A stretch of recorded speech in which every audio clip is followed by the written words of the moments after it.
Sweetheart? Beloved? It's getting early, my love. Where are you? We should be getting home. You know that I work in the evenings and I can't be out this late. There you are, darling. How you worried me so. Let me look at you, my dear. Shh. This isn't about taking care of you. Although you know that I love to do so. It's about putting my mind at ease. Why? Because you've enticed me to chase you all the way out to this random swamp. Gave me the runaround all night. And since I finally found you, I think I deserve a reward. Yes, a reward. You. Shh, darling. Let me bask in your smile and those roses for cheeks you have as though they were the sun.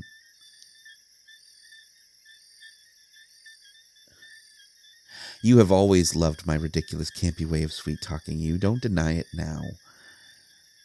I can see your heart race through the flush of your perfect skin. You're so strong and sure. But every now and then you've wanted someone to hold you close and make you feel special. And you are special, my dear. Darling, when I met you in that old book club, I had long since resigned myself to being alone. Relationships for me have never been easy. At least, they were before you. Oh, hush, sweetheart. I will not hear you doubt how special you are to me. Even the way you spoke about stories that you loved in those book club meetings. The way your pulse would pick up and show through your ears when I would challenge your ideas. Of course I was purposely challenging your ideas just to watch you fluster. Don't be shy. It's adorable. Of course, I am a bit biased. I find every facet of you to be intriguing, enticing, like some long-lost wine I never drank before.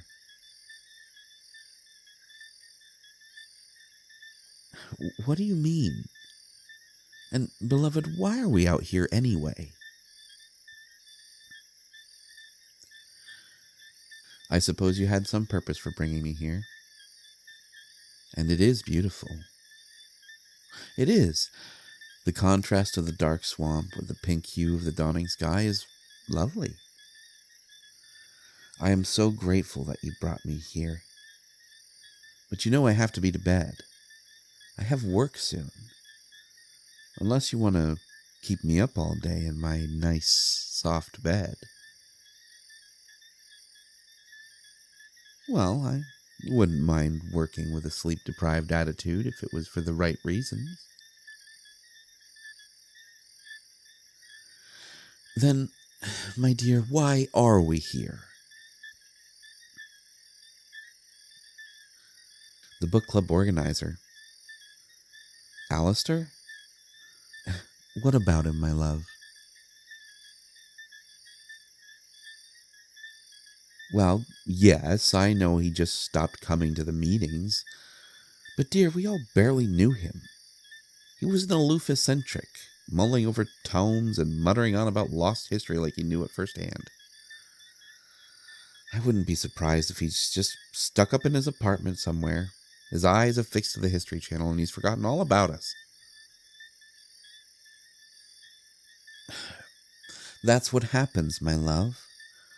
Some people just don't share your passions like you and I. He liked books, but he clearly loved history. So he moved on. People move on. We all do at some point or another over something. It's so rare to find something to love so much that we make our lives of it, and rarer still to find the time to make room for other things. Alistair was a wonderful member of our group, but he's gone. He's just gone. As unique as he is, like I said, he's likely forgotten all about us.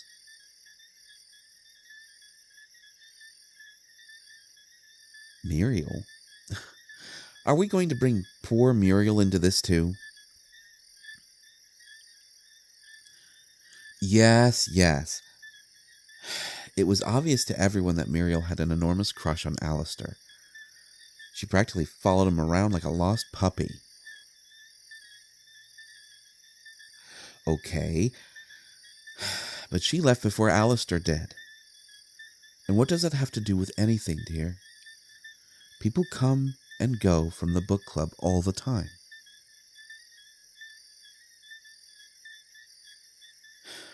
An interesting point, but I don't see anything beyond the obvious connection.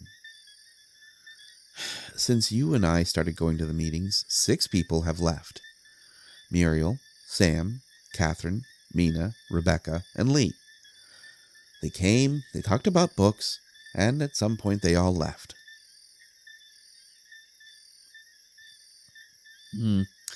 I suppose. I never really gave it much thought. But you're right.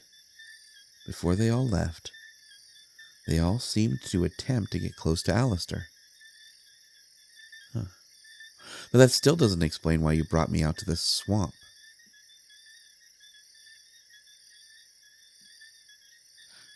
They're here.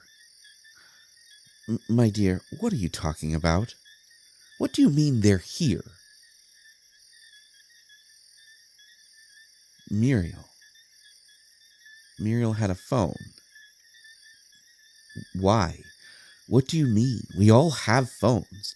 It's impossible to not have a phone these days. On her.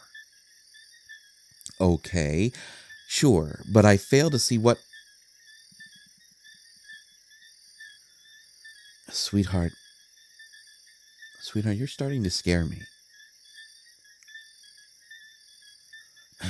Because if you're right, and Alistair did something to Muriel, you should be taking that information to the police. Not me. You shouldn't be potentially putting yourself into Alistair's path. Well, now you've got me thinking about it.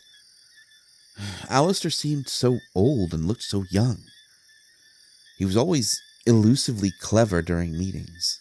He was charming, helpful, but he never gave much as to who he was. He wouldn't let people in. He'll always let others talk about themselves. What if he was learning our routines? Because that's what serial killers do, darling. They learn about their targets. They figure out where they go and what they do.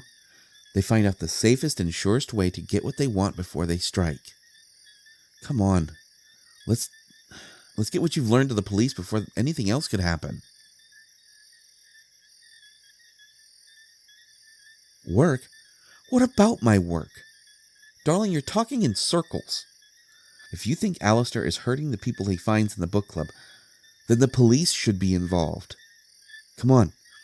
If we hurry, maybe we can still find Muriel before anything happens to...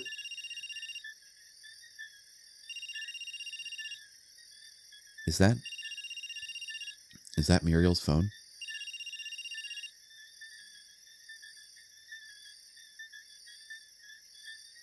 You found her.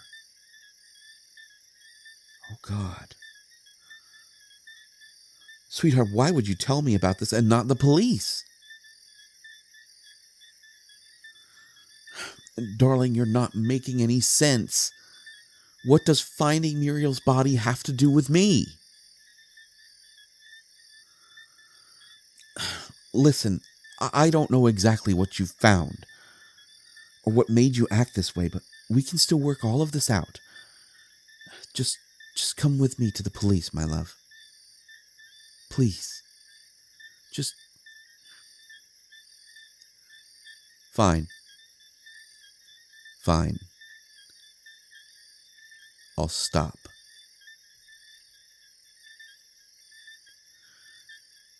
You won't just find Muriel in there.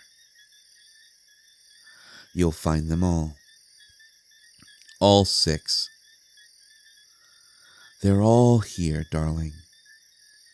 Them and many others.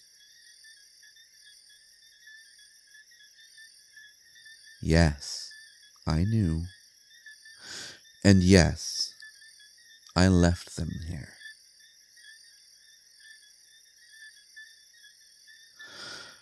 Because no one would find them, and after enough time had passed, no one would care. They aren't people. Not anymore. People matter. People are missed. People look for other people. But not them. Not these, whatever you want to call them. They're fodder for the swamp. Kind of relaxing to just speak normally. You know, this is a good spot, I have to admit. Leave the bodies here and just let nature do what it does. I am a big fan of nature and the nature of things.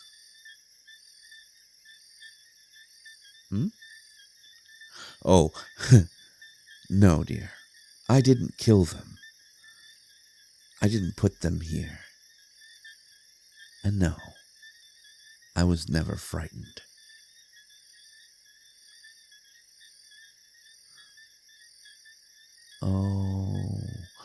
Oh no, beloved, you thought I did this. Oh no, sweetheart, no. Sure, they were insignificant piles of flesh. Not a one of them would amount to an amoeba by comparison to the people and the things that I've seen. A complete waste of time. But no, sweetheart, I didn't kill them. I didn't put them in the swamp. I wouldn't have any need to. It's not in my nature. Sweetheart, that was Alistair.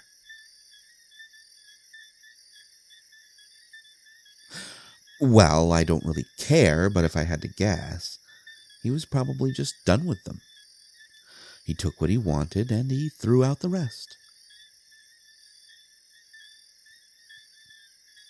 Oh, don't yell at me, darling. It hurts when you yell at me. Frankly, it's the only thing that you can do to actually hurt me. So it hurts all the more.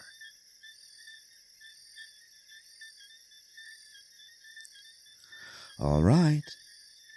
The truth is what you want, dear, and the truth is what I'll give you. But let me warn you, once I start, I can't just stop. I have to finish.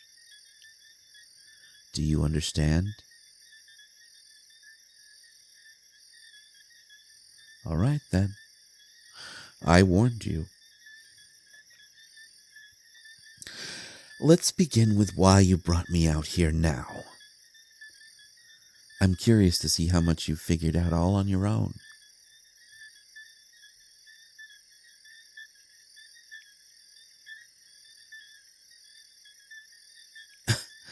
That's actually kind of impressive. You notice that I always avoided giving my age, which was weird considering that I don't look much older than you. You noticed that I never asked you out to eat. Sure, walks in the park, art museums, the theater, the symphony hall, my bedroom, anything but food. You've stayed the night in my apartment, an apartment that was way too lavishly furnished to have not afforded windows. I always work at night.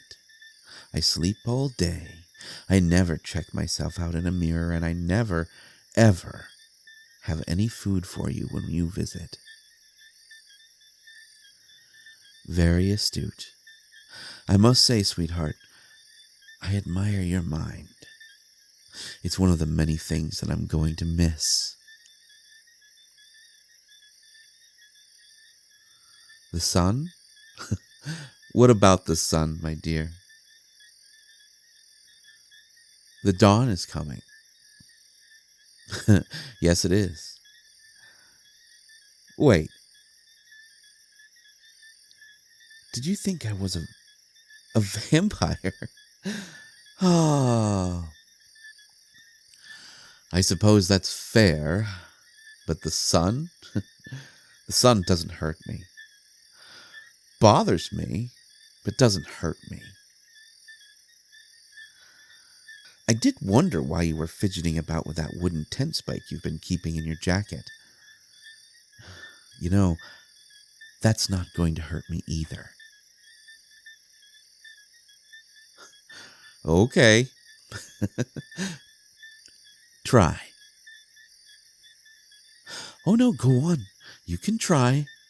I promise, darling, I won't move an inch. I'm losing my patience with you, dear. Take that thing out of your jacket and plunge it straight into my heart, or so help me, I will.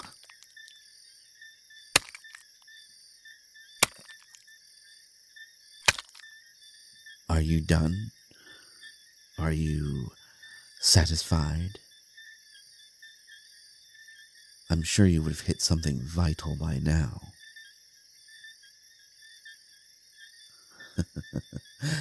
Then I suppose you've gotten what you needed. You understand that I am not a vampire.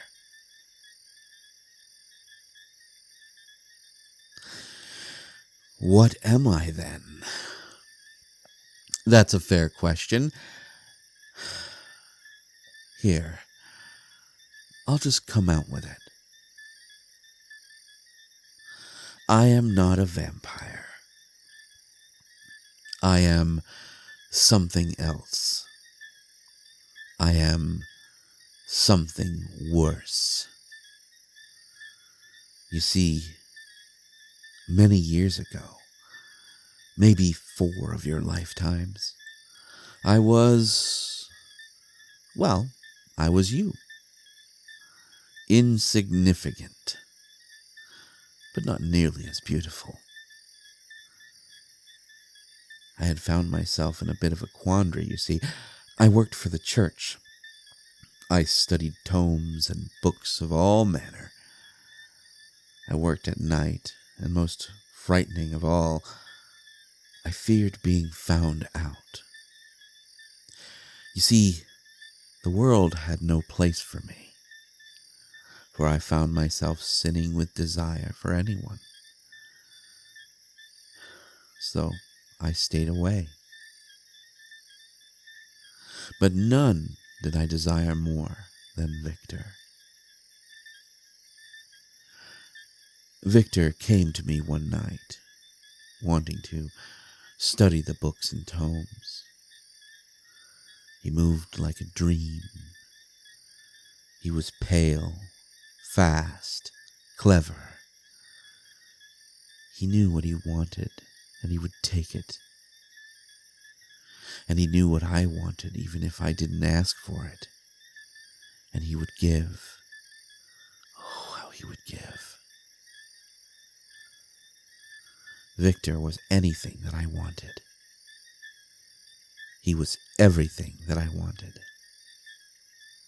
And as my heart fluttered and pined for him in his absence, I grew much like you, a bit too curious. After poring through every forbidden book I could find about such a man, I grew curious enough to follow him. I discovered what you discovered. Victor was not human. He was not insignificant like me. And even though it put him at risk, he said he forgave me. He said he loved me, and that his gift could be given unto me, that I could shed this filthy mantle of humanity and join with him forever. Oh, I would be patient, my love. You won't be going anywhere soon. Much like you would expect, darling, Victor fed on me. Oh, the thrill of feeling life leave me is still the most hauntingly beautiful kiss I have ever received. He drained me to the edge of life and death. But in order to obtain Victor's dark gift, in order to accept it, I needed to feed on him. Only when he offered me his arm, I couldn't stop. He asked me to stop. He told me to stop. He threatened to kill me if I didn't stop. He thrashed and struggled as he begged me to stop, and still I fed. He struck me and I fed. He beat me and I fed. He clawed at me with those hands, those beautiful hands that once worshipped me. They dug into my back and into my eyes as I drank and I drank and I drank from him. He was ash before he even hit the ground. And there I was, changed, alone, lost, and hungry.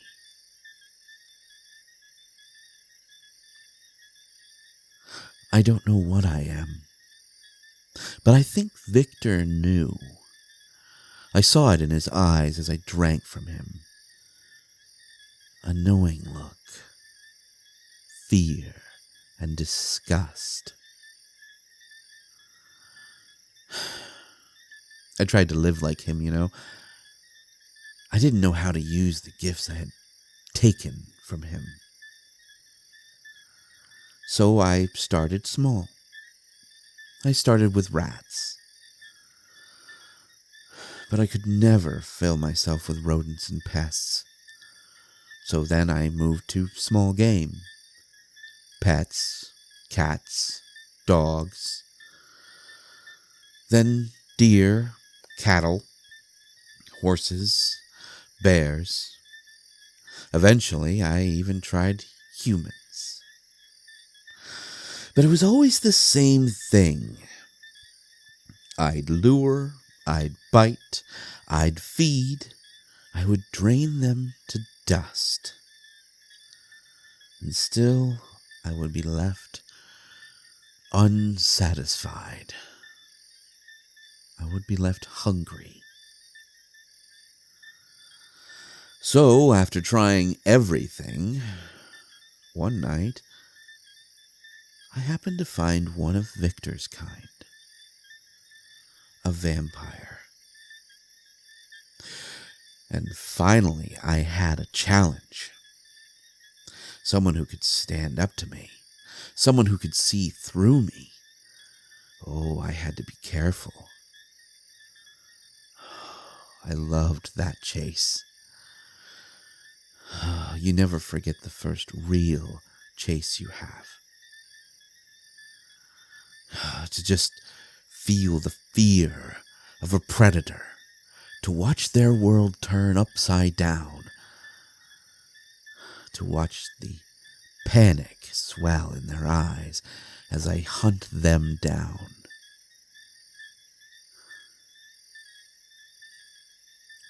No, beloved. When I finally drank from them, the same thing happened. I was left hungry, but strangely, not unsatisfied. So I believe that while I had not discovered what I was, I think I've learned why I am.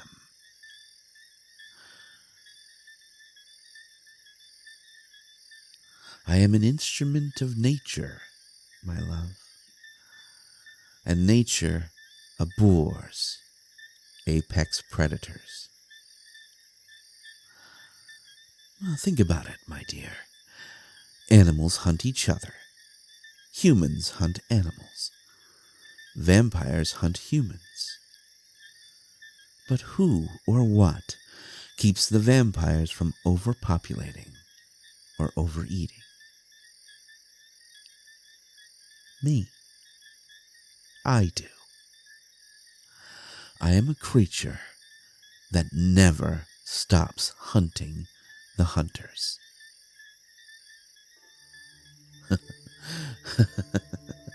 Oh, no, my dear. I can't do that. I want to. I so want to.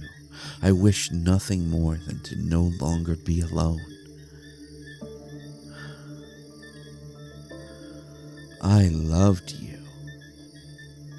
I loved you from the moment I saw you.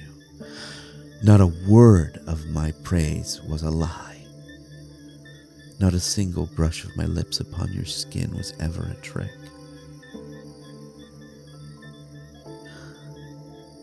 But I can't allow you to live.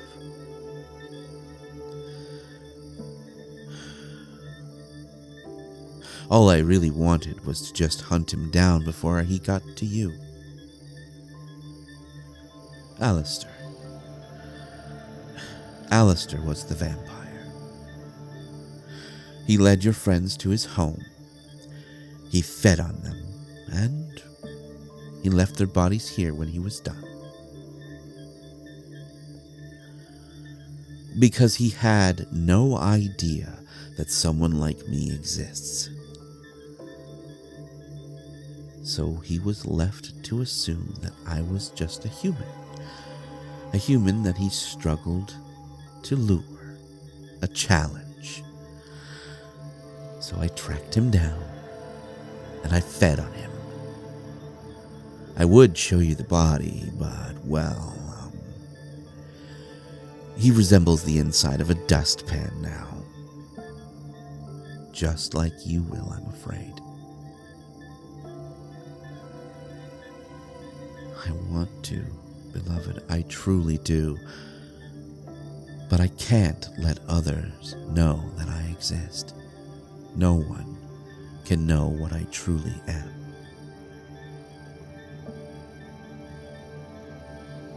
Run. Run then. Scream. You've left me out here in this swamp. You've brought me where no one can find you, where no one can hear you. Run. I'll just catch you, and you'll only taste the sweeter for those fleeting moments before you wither and decay. Please, please run from me. Run because I love you, and I cannot stop once I start.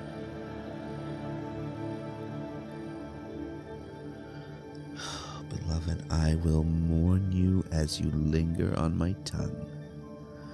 And in the time between now and the next lover that I take, I will truly miss you. So run. Buy me time to savor you. And know that I wanted to keep you safe. I wanted you to never know who I was. Know that I truly love you. But we've begun, and I can't